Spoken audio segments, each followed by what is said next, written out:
This game was not afraid to piss you off.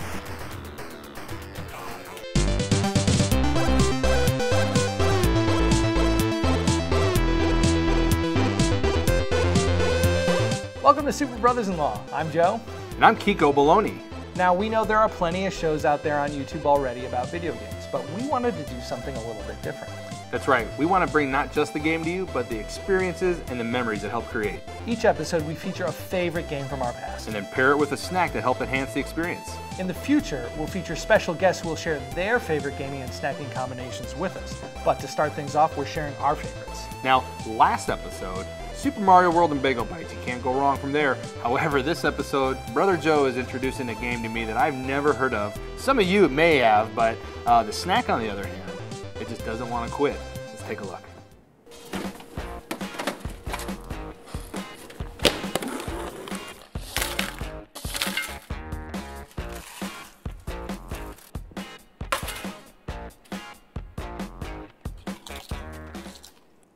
And I tell you, I've never ever heard of this game until I married your sister and met you, and then even then it was like 3 years later. Yeah, I mean, in a lot of ways, it's a pretty obscure game, I guess. I don't know, you definitely had to have owned a Genesis to have ever heard about it. So it's got this really goofy story, right? You're dealing with virtual reality, whatever, right? There he is. So that's Kid Chameleon.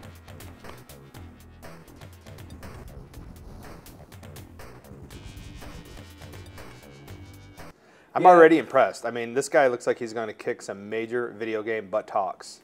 Yeah, it's just an amalgam. That's what this game is. It's an amalgam of different, favorite archetypes from action movies from the era. So it kind of reminds me of it in the game. If you really look at him, if they turn this into a movie, Chris O'Donnell. Well, he might be a little old at this point, but yeah, I guess I could see that. Yeah, but I mean, Kid Chameleon, he could just be like, I'm wearing an old man mask to defeat evil inside this video game. He's capturing kids. One of the things that definitely this game ripped straight from Mario are the secret blocks. So like you're always on the lookout for secret blocks. A lot of the time it's just, stepping on something and jumping up on top of it. So this is our first transformation here. I was just about to ask you that. So you picked up a helmet. So obviously that's part of this game. You have multiple characters that you can turn into from picking up these power-ups or masks or whatever. What did you do here? You're a knight? I mean, what is... Yeah, I mean, so all these archetypes, they all have names, I don't remember them, to be completely honest with you. Each of them have different powers. Even just oddly, so the music throughout definitely brings back memories, but specifically the moments where it's doing the high score like that. So Sega Genesis, personally, I'm a Nintendo man. I grew up on Nintendo, never even owned a Sega system in my entire life. Yeah. How old were you when you started playing this? Because I know for myself, Nintendo goes back to I was single digits, right? Yeah.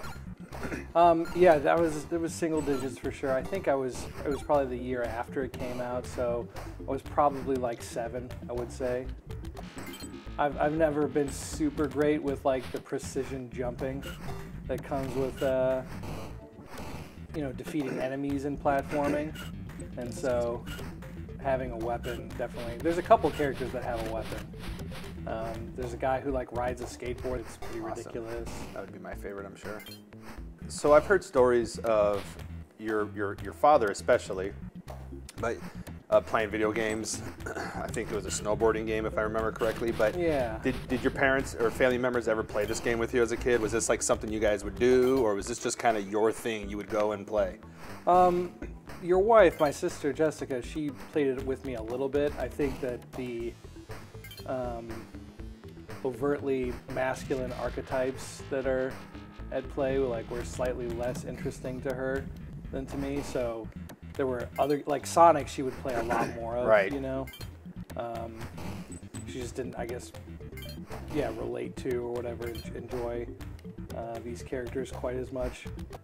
The only time I would really get, anybody else to help play this with me was, as you'll see, like as we progress, it does get to be, there are some levels which are quite difficult. Like more intricate, or yeah, more... there's no save features of any kind. There's no save status. There's over 100 levels, and the pathway through them is not completely linear. Like you're Well, like that last level, there was a well you could have gone down, Right. and gone underneath, and then come back Yeah. up. So it can prove to be a pretty challenging game, and so sometimes I would get upset and need some help. You would just need some help. You wouldn't get upset and do anything else when you would lose a lot. I would probably get upset and start crying, like it's age 7 or 8. This guy's a pretty fun character to be. Rhino Man. Yeah. So I think that the big interest in this game for me was that a lot of the stuff that I was reading and movies that were coming out for kids at this time really played up the theme of like alternate identities. Animorphs, Power Rangers. Yes, exactly. And this not only let you do that, but like gave you a ton of alternate personalities, whatever, to play as.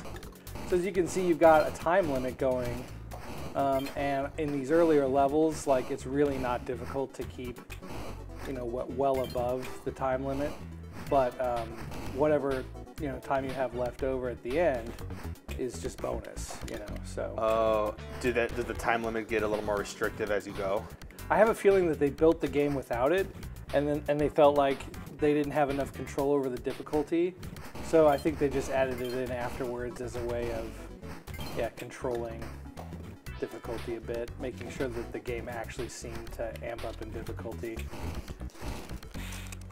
It's a game that a lot of people who enjoy retro, like really hard retro games, still play.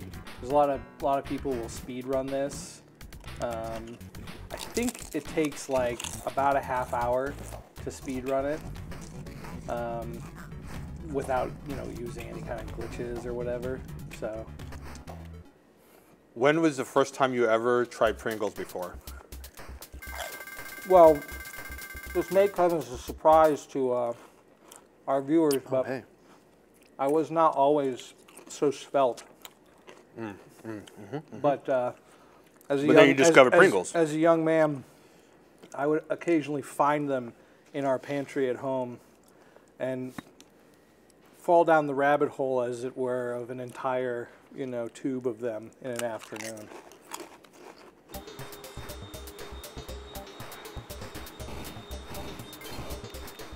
Here we go. This guy's got a pretty sweet power up. Oh yeah, and there's another one. This is this guy had like a radar pack or something that he would shoot. Like it would like reveals secret blocks and stuff, and also I think it like stuns stuff. I can't remember. There's just a lot of goofy little ideas in this game, What does the P stand for on those blocks? I think it's just like Power. Power, yeah.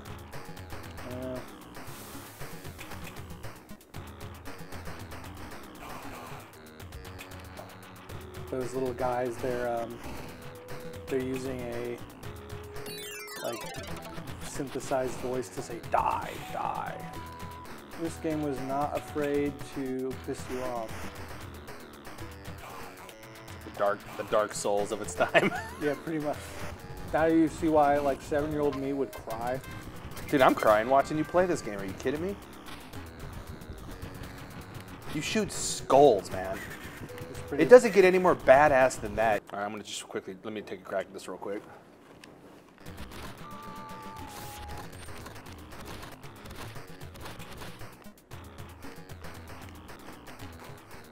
Oh, you know what? You do kind of slide in this game a little more so than other ones I've played.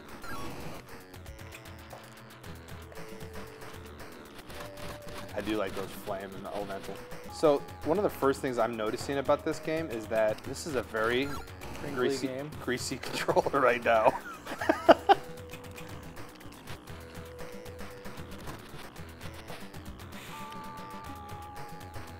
Here's my ride.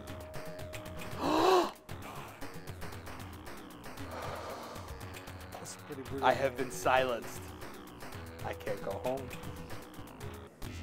It made a lot of sense that it was very frustrating as a kid, but because it's still kind of a Frustrating as now. Well, I'm sure that there are going to be people watching who are like, oh, come on, that would be super easy, and they may be far better than we are at it. But Well, maybe you, but not better than me. sure.